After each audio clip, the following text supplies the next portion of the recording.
Every morning, before the sun fully rose, a small shop at the corner of a quiet street opened its doors, but something about it confused everyone who passed by. For the first hour of the day, the owner never sold a single thing. Customers would walk in, look around, wait a little, and then leave, shaking their heads. Some whispered that the owner was foolish. Others said he would never succeed like that. The shop was simple, nothing special, just wooden shelves, a small counter, and an old clock ticking slowly on the wall. Yet the owner arrived earlier than anyone else in the neighborhood, cleaned the floor carefully, arranged every item neatly, and then sat silently behind the counter as people came and went. He greeted everyone with a calm smile,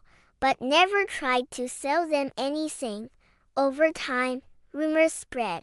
People said he was lazy, strange, or secretly rich and didn't need money. Children passing by would peek inside and wonder why a shop existed if it refused to sell. One morning, a young boy gathered enough courage to ask the question everyone else avoided. He stood at the counter and asked, "Why do you open your shop if you don't sell anything in the first hour?" The man looked at the boy, paused for a moment, and gently said, "Because that hour is not for selling. It is for listening."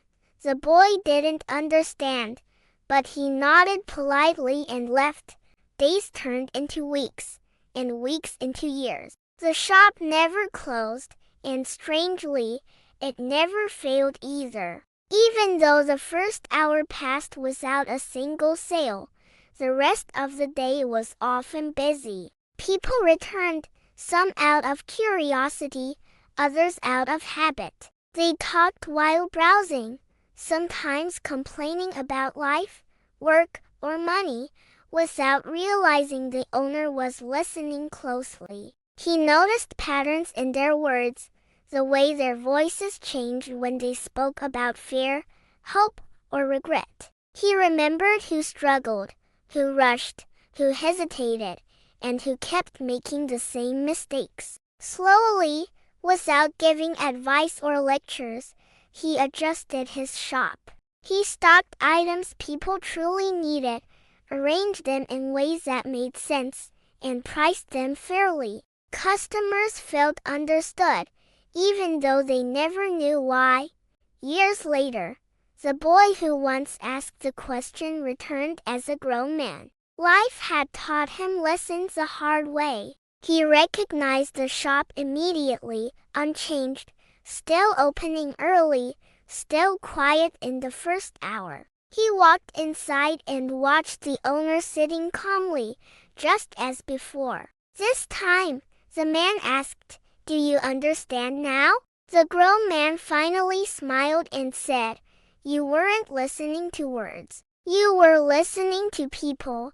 The owner nodded. He explained that most people rush to speak, sell, and impress, but very few take time to listen. Listening, he said, reveals needs before they are spoken and wisdom before it is taught. The grown man left the shop that day with nothing in his hands, yet something important stayed with him. He realized that success is not built by noise or speed, but by patience and understanding. Some places sell products, some sell time, but the rarest ones quietly sell wisdom. And those who learn to listen will always find what others keep missing.